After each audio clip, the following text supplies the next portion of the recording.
El fusil automático ligero disparó contra los rusos.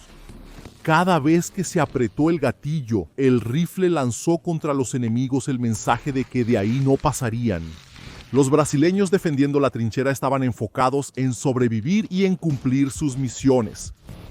Esa no era una región fácil para combatir. Los rusos estaban arrasando el bosque con sus bombardeos. Después de que la protección era destruida, enviaban su infantería al combate.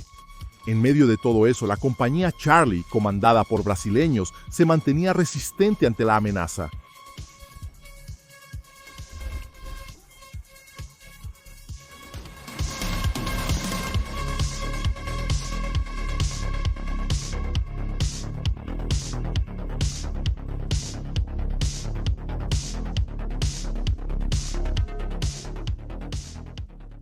El inicio de la guerra en Ucrania reverberó brutalmente por todo el mundo. Las imágenes que empezaron a surgir rápidamente causaron un gran impacto entre las personas. Uno de los ejércitos más grandes del mundo inició una invasión total contra un país con el que venía luchando desde 2014. Pero hasta 2022 venía usando la retórica de que lo que había ahí eran grupos separatistas que por casualidad tenían armas rusas. Los videos que llegaron a los brasileños generaron protestas por parte de algunos o celebraciones por parte de quienes apoyaban que Rusia llegara a Kiev en 3 días. Parecía que llegaría. En esos días, las columnas rusas dominaron las carreteras ucranianas. Algunos brasileños que observaron eso se sintieron indignados y decidieron actuar. Prepararon sus maletas y partieron respondiendo al llamado de apoyo del presidente ucraniano, quien creó la Legión Internacional de Ucrania. Un grupo de combatientes que sería de las Fuerzas Armadas, pero no necesitaban tener ciudadanía ucraniana. Ese concepto de extranjeros dentro de las Fuerzas Armadas de un país podía parecer nuevo, pero ha existido durante años en tropas como la Legión Extranjera de Francia o la Brigada de Gurkhas, compuesta por nepaleses dentro de las Fuerzas Armadas británicas. Cada uno con sus particularidades, claro. Era común ver extranjeros luchando en el conflicto de Ucrania desde 2014, principalmente del lado ruso. Los separatistas tenían fuerzas como la Brigada Internacional Piatnashka, que más tarde se volvería oficial dentro de las Fuerzas Armadas rusas. No fue una sorpresa en la región, por lo tanto, la formación de la Legión Internacional y mucho menos la respuesta al llamado de los brasileños. Ya había brasileños luchando del lado ruso desde 2014. Algunos que fueron atraídos por el llamado de la gloria se encontraron con una realidad dura. Muchos de ellos no duraron mucho, principalmente al entender que en la guerra la gente dispara de vuelta y muchas veces con balas de calibre mucho mayor que las vistas en cualquier campo de tiro. Otros se mantuvieron firmes de corazón enfrentando con determinación el horror de la guerra. Pronto, las primeras noticias sobre la participación de los brasileños surgieron en los medios. André Barre, de Río Grande del Sur, fue el primero declarado muerto en el conflicto. Tenía 44 años cuando fue mortalmente alcanzado por los rusos en junio de 2022. Douglas Burigo, de 40 años, llegó a Ucrania un mes antes de la muerte de André. Él estaba en misión con otros 2 brasileños, siendo uno de ellos Thalita Dovale. Ella tenía 39 años y trabajó como socorrista en otros campos de batalla como en Irak. Cuando se escondieron de la artillería rusa en un búnker ocurrió un incendio. El grupo huyó, pero Douglas se dio cuenta de que Thalita se había quedado. Él regresó para salvarla, pero un nuevo bombardeo ruso acabó con la vida de ambos. Eso fue en julio de 2022. Después de eso, todavía habría muchas historias por contar y una llamaría la atención de manera especial, pero con un trasfondo diferente al de las que se relataron. Soldados brasileños se unieron en una compañía para cambiar el campo de batalla a su favor en los bosques ucranianos, y un grito especial los uniría en esas batallas.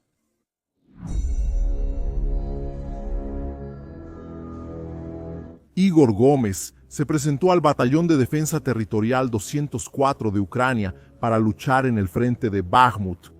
Cuando llegó, la ciudad ya había caído en manos de los rusos. Las batallas no se volvieron menos intensas por eso. Fue recibido por brasileños que le dijeron que no se quedara, moriría ahí. Bakhmut era una picadora de carne tanto para los rusos como para los ucranianos. Las explosiones alrededor de la ciudad no discriminaron las vidas que pretendían llevarse. De inmediato recibió órdenes de ocupar una posición. El transporte blindado lo llevaría a unos cientos de metros del lugar. Consciente de que nada en la guerra era fácil, Igor reunió el equipo y se dirigió a la misión. Lo dejaron a más de 1 kilómetro de la posición. La mala planificación lo hizo correr por un valle de fuego, saltando de agujero en agujero en medio del infierno que los rusos arrojaron sobre su vida. Fue suerte de ellos haber llegado vivos al refugio. Sucios, hambrientos, pues se quedaron en posición viviendo la amenaza rusa incluso en el momento de la extracción. Mientras tanto, los ucranianos intentaron de todas las maneras detener el avance ruso. Sus drones volaron contra los transportes militares enemigos, hicieron explotar los vehículos que pudieron, impidiendo el transporte de municiones y soldados que serían usados contra posiciones como la de Igor. El peligro rondaba Bakhmut. Antonio Ashtitani tenía 25 años cuando llegó a Alcántara. Dejó la Facultad de Medicina en Brasil para hacer trabajo voluntario en Tanzania y de ahí partió hacia Alcania. Cuando recibió la misión de avanzar hacia Bakhmut, las bombas caían con la frecuencia que complacía a la muerte. Otros 3 de su grupo se negaron a continuar, pero él se unió a algunos más que caminaron hasta la posición solicitada. Resulta que los rusos tenían sus espías en el cielo. La posición de Ashtani fue delatada a la artillería. El refugio del brasileño fue alcanzado directamente. Él fue el 5º brasileño muerto en combate en Ucrania. Igor se enteró de las órdenes para que el cuerpo de Ashtani fuera recuperado junto con los de los otros muertos. Los 7 soldados que se ofrecieron como voluntarios subieron al blindado conscientes de que los rusos estaban observando. Avanzaron bajo bombardeo. En el horizonte solo había ruinas. El camino estaba lleno de baches. Durante el avance, la artillería rusa logró fijar la mira en el grupo. Los 7 murieron ese día. Igor tuvo suerte de sobrevivir ahí. No bastaba con ser bueno, con ser un soldado excepcional. Ninguna experiencia de combate se sobrepone a un mortero de 122 milímetros cayendo en la cabeza de un hombre. La mala planificación aún aumentaba los riesgos. Supe de un nuevo liderazgo en una compañía de la Legión Internacional, una que estaba haciendo la diferencia en los bosques más al norte. Cansado, hambriento después de meses de tensión, tomó el tren hacia su nuevo destino. El sudor de la guerra aún estaba impregnado en su cuerpo. El lodo de los días anteriores parecía que nunca lo dejaría. El sonido de las bombas de Bakhmut aún recorría sus sueños cuando el tren se detuvo en la estación de destino. Allí, un hombre barbudo lo recibió en bermuda y sandalias, pareciendo venir de la playa y no de la misma guerra donde Igor había estado. Con una sonrisa en el rostro, le extendió una lata de leche condensada y galletas al soldado hambriento. Igor, con el alma aún cansada por los tiempos de Bakhmut, miró desconfiado, viendo esa sonrisa medio escondida en la barba densa y despreocupadamente despeinada. Parecía Aquaman, solo que de vacaciones. Igor se preguntó dónde se había metido.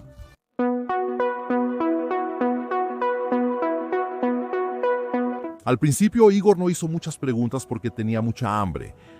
La adrenalina de los días de batalla abandonó su cuerpo durante el viaje, lo que permitió que el cansancio se apoderara de su espíritu. Llegó a la legendaria casa de Aquaman, donde fue recibido con la típica alegría de los brasileños. El nombre de la casa venía precisamente del apodo por el que Iván, el hombre que los recibió en la estación, era más conocido en Ucrania, Aquaman.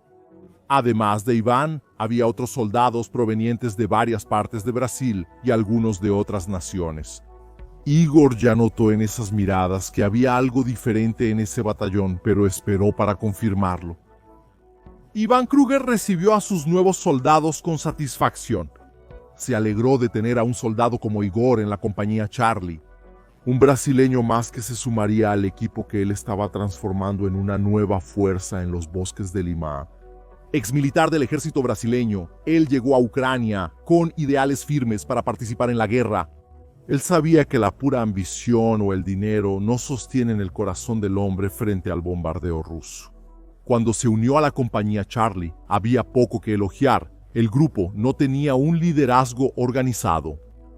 Había poco de una doctrina militar moderna que se siguiera para reforzar las órdenes de los soldados en el campo de batalla. La función de la compañía Charlie, que estaba subordinada a la Legión Internacional de Ucrania, era resguardar una serie de posiciones defensivas dentro de los bosques, más específicamente en la región de Kremina. Los soldados rusos ya estaban presionando la región antes de la llegada de Iván. Los batallones de Moscú tenían artillería pesada desplazándose para lanzar fuego sobre los ucranianos. El TOC-1A, o literalmente TOS-1A Sol Abrasador, se desplazó entre los árboles. La tripulación estaba formada por hombres de las tropas conocidas como los Valientes. Aunque el nombre a veces se escucha entre otras formaciones militares, ese específicamente era el agrupamiento militar central. Colocaron el TOS-1 en posición. Los soldados se dispersaron para proteger el equipo, mientras la tripulación se preparaba para lanzar el infierno sobre los objetivos. Los misiles termobáricos volaron hasta 6 kilómetros dentro del bosque. El TOS-1 era un lanzador de cohetes eficiente. Montado sobre el chasis de un tanque T-72, tenía un buen alcance operacional, pudiendo desplazarse hasta 500 kilómetros. El impacto de sus cohetes era puro dolor. La llegada del misil termobárico disparado por el TOS-1 fue devastadora. La ojiva liberó una nube de aerosol inflamable que, al explotar, desató una ola de calor y presión abrumadoras, consumiendo oxígeno y reduciendo todo a su alrededor a cenizas. Las trincheras se derrumbaron. Los soldados en posiciones fijas fueron aplastados por una fuerza invisible y el propio aire se transformó en un instrumento de muerte. El rugido ensordecedor dio paso a un silencio sepulcral. No hubo defensa posible, ni actos de heroísmo ante su poder, solo sobrevivientes aturdidos, algunos con los pulmones destrozados, todos con los rostros marcados por el horror. La artillería de la 144ª División de Fusileros Motorizados de Rusia participó con bombas de racimo explotando a lo largo del borde del bosque. Los árboles a lo largo de esas defensas fueron desapareciendo, al igual que las vidas ucranianas. Un lanzamiento preciso de un ruso puso una granada dentro del refugio ucraniano. La infantería de la División 144 envió a sus hombres a esas áreas devastadas para acabar con los ucranianos que aún seguían vivos en esos agujeros. El cadáver de uno de los soldados de Kiev yacía en las trincheras. Esos atacantes eran más precisamente del Regimiento 488 subordinado a la División 144. ¿Ellos esperaron por un tiempo? La visión era difícil por todas las ramas de árboles rotas. Un ruso intentó lanzar otra granada, pero chocó contra el árbol y regresó casi a su posición. Él se protegió de la explosión.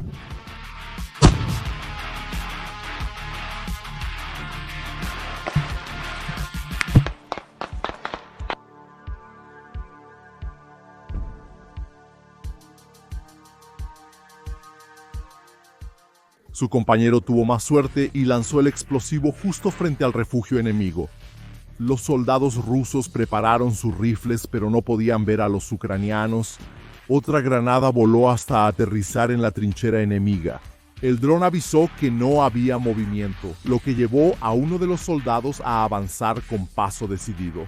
Se acercó con el gatillo apretado, disparando para evitar la reacción enemiga. El segundo hombre también avanzó. Un tercer hombre se presentó para dar cobertura a sus compañeros mientras limpiaban la trinchera. Era una situación difícil, con los osos ganando posiciones constantemente. Iván y los brasileños llegaron para cambiar el rumbo de los combates en esos bosques.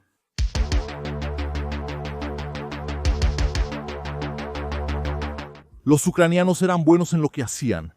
No era por nada que resistían a uno de los ejércitos más grandes del mundo desde hacía 2 años en ese entonces. Pero en la guerra hay que adaptarse. La doctrina soviética todavía estaba muy impregnada en muchas brigadas de Kiev.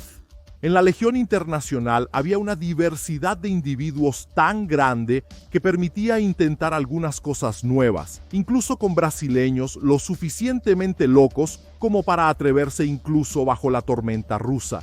Iván asumió el peso del liderazgo en los bosques de Limán. La carga recayó sobre sus hombros. Los ojos tenaces miraron a sus compañeros y la visión de tantas vidas le llenó de fuerza, haciéndolo erguirse bajo el peso de aquella misión. Era su responsabilidad y eso le dio fuerza en vez de consumirlo. Comenzó a cargar ese peso ya caminando con sus soldados hacia la trinchera.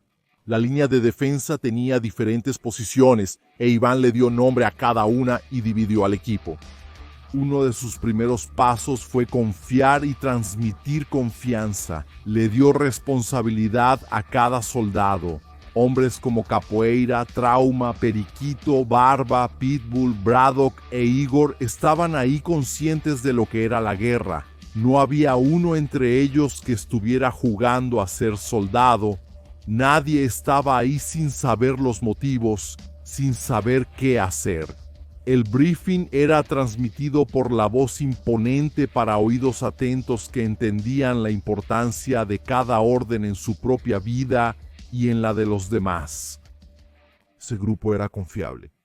Los brasileños ahí tenían dedos fuertes presionando los gatillos y la motivación para que el espíritu no se quebrara cuando cayera el primer bombardeo ruso. Los rusos presionaron las posiciones comandadas por Iván. El rifle del brasileño cantó en la trinchera. Su sonido mortal viajó hasta los rusos, desatando la muerte sobre los soldados de Moscú, que intentaban atacar a la compañía Charlie. Los rusos intentaron imponer el ritmo, pero terminaron bailando al ritmo de la música brasileña. El sonido del faldo se destacó entre tantas AKs. Distribuyendo fuego en la selva, Aquaman caminó por la trinchera analizando cada espacio entre los árboles hasta descubrir a los rusos avanzando. El FAL hizo su trabajo poniendo a algunos rusos a descansar permanentemente del esfuerzo de la guerra. Los ojos tenían que mantenerse atentos. El espíritu no podía ceder al caos. Del ruido de tantos disparos, era necesario dosificar el dedo en el gatillo. Los disparos rusos golpearon la trinchera e Iván se movió buscando a los enemigos. La mente podía enfocarse en los rusos, porque sabía que tenía líderes de equipo confiables, con iniciativa para contener al enemigo en sus posiciones. Aún así, una parte de sus pensamientos todavía se preocupaba por sus compañeros y por las órdenes en la trinchera. Al final de cuentas, todos eran su responsabilidad. Los osos estaban intentando rodear a la compañía Charm, lo que hizo que el fuego se distribuyera por un perímetro aún mayor en el bosque. Iván observó el movimiento enemigo. Un lanzacohetes antitanque fue lanzado desde el frente contra su flanco. El fusil del brasileño soltó sus regalos de muerte de 7.62 milímetros. Aquaman notó que la presión aumentaba.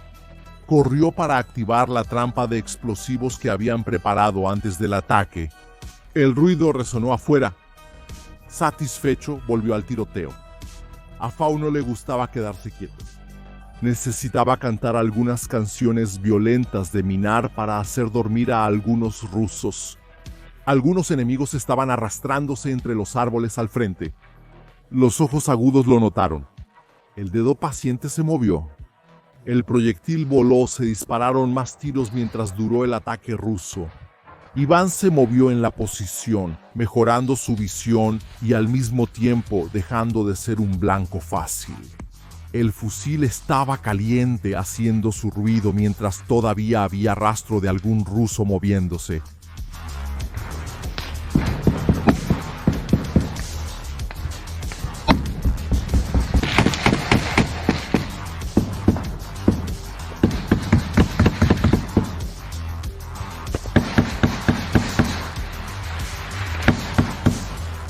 Hubo un silencio después del disparo del Fau. Aquaman soltó sus provocaciones.